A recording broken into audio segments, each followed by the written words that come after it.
Welcome, ladies and gents. Chris Andre here. Let's talk boxing. There is a new man at the mountaintop of the middleweight division, and oh boy, was he marvelous tonight. Janibek Alimkhanuly dispatches of Il Capo Vincenzo Gaultieri inside 6 rounds.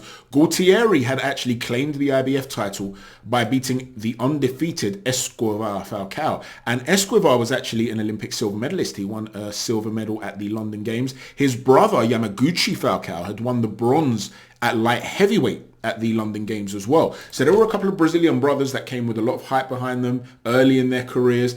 Real hopes for Brazilian boxing. Robson Conceição, of course, another Brazilian that won an Olympic gold medal. And you have to understand with Brazil, because of the prominence of Brazilian Jiu-Jitsu, the vast majority of talented fighters tend to go down that route. So these guys carried a lot of hype with them and hopes for the sport of boxing. And Gaultieri dethroned that hype train. Well, he felt that maybe Alimkhanuly was a guy coming with too much hype too.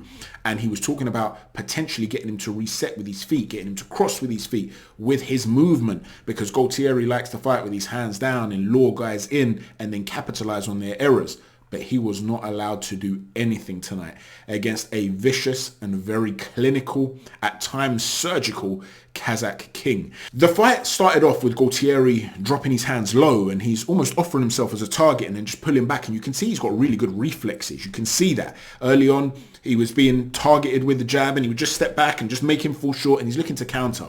Now the distance between himself and Janibek was a little bit too large for him to be able to fight that way. In some ways it reminded me a little bit early on of Vladimir Klitschko against David Haye. If you go back and watch the highlights of that fight, I don't expect you to go and watch the whole fight, but you'll see there were moments where Haye had his back on the ropes, his hands are low, and he's offering him his chin and he's trying to pull back. And what he's hoping is that Vlad overcommits so David Haye could slip a shot and come back with a counter. But Vlad wasn't overcommitting. Now, Klitschko wasn't looking to be as clinical as Janibek tonight. He was looking to just prod and poke, and when Haye would make the move, he would take half a step back. Whereas Janibek was a lot more surgical, a lot more clinical. He was looking to be more destructive. But the point is that distance that was unable to be made up just by having your hands low and slipping and jumping back in caused David Haye a problem, and it caused Gaultieri a problem tonight too. Obviously, he's coming out as a southpaw. He's using a very educated lead hand, and he probes with it, or he can punish you with it. He isn't just using it as a jab either. He's got a really nice wide right hook, and he uses that wide right hook either to turn the knuckles over and hit you hard with it, or to actually affect your positioning. So he's leaning back onto that back foot as well. So he's always making you overreach. He's got that length.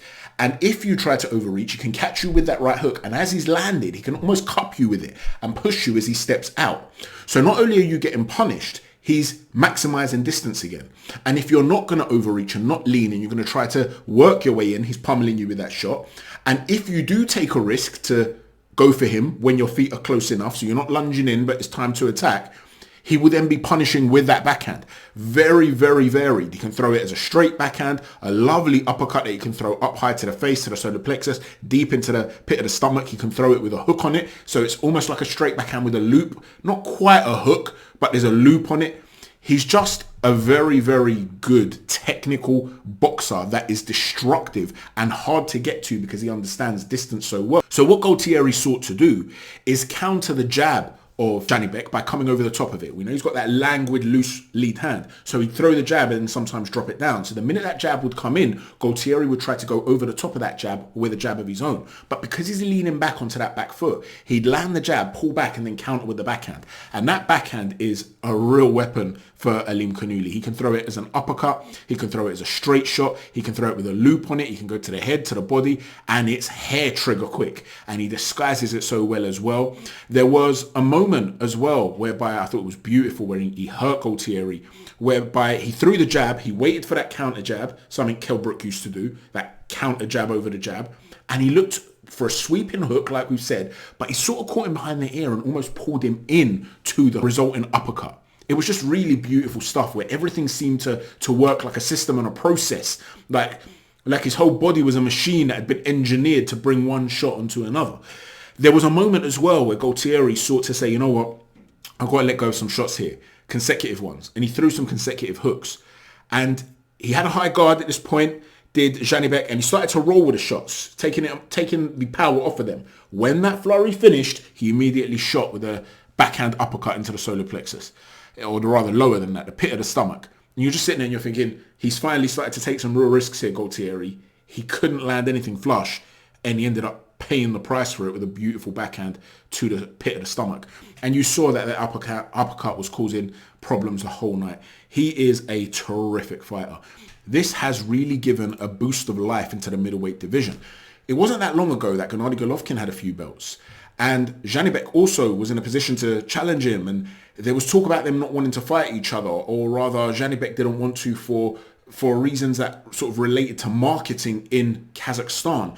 Golovkin was seen as a national treasure there. And I guess it kind of would have been like when Lennox Lewis beat Frank Bruno, and Bruno was so loved that the public didn't forgive him for a long time. And in some ways, I think there was talk of that being the case. Janibek didn't really want to start trash talking Golovkin, who at the time had bigger fish to fry financially speaking. He wanted Murata, he took the belts off him, then he wanted Canelo. So the only way he could really force the issue is to start talking trash, and he didn't want to do that. So there was a stalemate there. Then Golovkin releases the belts. And when you then have 4 champions in one weight category, what that can do is create a stalemate situation where each one of the guys says, I'm the number one guy, and no one else has a claim to say, no, I'm better than the rest. So then some or all can start ducking each other without losing status in their view. But then you don't really have a king, and fans get bored of the division. Janibek, to be fair to him, was calling out everybody, wasn't getting a fight. He fought some good B-status guys like Denzel Bentley, Hassan and Diamond Jacob, Rob Brandt, guys that were willing to step up. He fought them, but he wanted champions. Bear in mind, guys like Munguia, fighters were vacating belts. Demetrius Andre, giving up on mandatory shots to avoid Janibek. Now that he's a unified champ, the other champions cannot turn around and say, well, he's not superior to me. I'm just as much of a champ as he is. Nah, mate. He's the number one dude now. So Jamal Charlo, do you want to be the WBC champion or not? The WBC have to be put under pressure to either strip him or make him champion emeritus, whether he releases the belt, and when he's ready to return, he'll be ready for a mandatory shot instantly. And in the meantime, you upgrade Carlos Adames, who's the WBC interim world champion. He can then go on to fight Janibek in another unification fight. Alternatively, you've got Erislandy Lara. Why is Lara being spoken about as fighting Danny Garcia next? What's that all about? Put pressure on Lara. Do you not want to become a unified champion? If you're at that point in your life where you've had a career and you're old and you're thinking, yeah, I just want to, take guys that are easy fights, slim pickings, you're not really acting like a champion. You're going to get it put on you. The pressure's going to be put on you. So Janibek can now start to be put on a pedestal, and that is what gets the wheel going. And by putting him on a pedestal, it might provide more incentive to some other B status level guys who haven't yet been willing to take that big step up. Guys like Chris Eubank Jr., coming off of a career best performance in many people's eyes, and yet he's talking to us about Conor Benn and Kell Brook. He's ranked number 1 with the WBO. He's in line to fight Janibek, but he's more focused on the money fights. And it's ironic because he was criticizing Tommy Fury tonight, saying how, if he wants to be a real fighter, he's got to go and prove himself, try and become a world champion, a British, European, and then eventually a world champion, instead of just going for the money. But I sort of understand why he's going for the money. Chris, you are in the pro game. What are you trying to do? Are you not going for the money? Step up. This is your one moment. You'll have those big money fights, even if you lose. You can get stopped by Janibek. People are still going to want to see the Conor Benn fight. That's become clear now. Even those that are against it and arguing against it because of Conor Benn's issues, they're still blatantly going to want to see him fight. And if anything, it might end up being a situation where the fight becomes bigger because Ben's going to start fighting more often now. He's going to get in the public consciousness again. That narrative of controversy will start to wane, just like it did with Canelo and everybody else. And then you've got a big fight all of a sudden. So that's down the line. That's there for you. Go and seek Janibek. Maybe now that he's got those 2 belts, we'll get to see that. Let me know what you think, ladies and gents. Don't forget to hit a stiff jab on the like button, a right cross on the subscribe button, and an uppercut on the notifications button. Thanks for watching. Chat to you soon. Take care. God bless.